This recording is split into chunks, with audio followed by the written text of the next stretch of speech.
সকলো মানুহে বিজেপি নেতাৰ লগতো মিলিব পাৰে, সকলো কৰিব পাৰে, কোনো আপত্তি নাই, খালি হিন্দু হৈ থাকিলে হ'ল। বাকি কোন ক'ত গৈছে কি কথা তাক লৈ একো চিন্তা কৰিব নালাগে। খালি অসমত আমাৰ গোটেই হিন্দু সমাজখনৰ অস্তিত্ব বিপদাপন্ন। মই কংগ্ৰেছত গ'লেও হিন্দু হৈ থাকিব লাগে, বিজেপিত থাকিলেও হিন্দু হৈ থাকিব লাগে।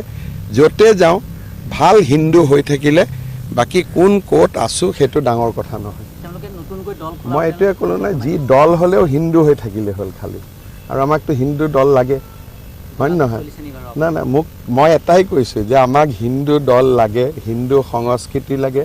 যিমান হিন্দু পলিটিকেল পাৰ্টি হয় সিমানেই ভাল। দুই এজন কংগ্ৰেছত গৈ যদি কংগ্ৰেছত হিন্দু সংস্কৃতিটো লৈ যাব পাৰে সেইও ভাল, বিজেপিত থাকিলেও ভাল। মুঠতে হিন্দু সমাজখন সুৰক্ষিত হৈ থাকিব লাগে। সকলো মানুহে বিজেপি নেতাৰ লগতো মিলিব পাৰে, সকলো কৰিব পাৰে, কোনো আপত্তি নাই, খালি হিন্দু হৈ থাকিলে হ'ল। বাকি কোন ক'ত গৈছে কি কথা তাক লৈ একো চিন্তা কৰিব নালাগে। খালি অসমত আমাৰ গোটেই হিন্দু সমাজখনৰ অস্তিত্ব বিপদাপন্ন। মই কংগ্ৰেছত গ'লেও হিন্দু হৈ থাকিব লাগে, বিজেপিত থাকিলেও হিন্দু হৈ থাকিব লাগে। য'তে যাওঁ ভাল হিন্দু হৈ থাকিলে বাকি কোন ক'ত আছোঁ সেইটো ডাঙৰ কথা নহয়। মই এইটোৱে ক'লো নাই, যি দল হ'লেও হিন্দু হৈ থাকিলে হ'ল খালি। আৰু আমাকতো হিন্দু দল লাগে, হয় নহয়?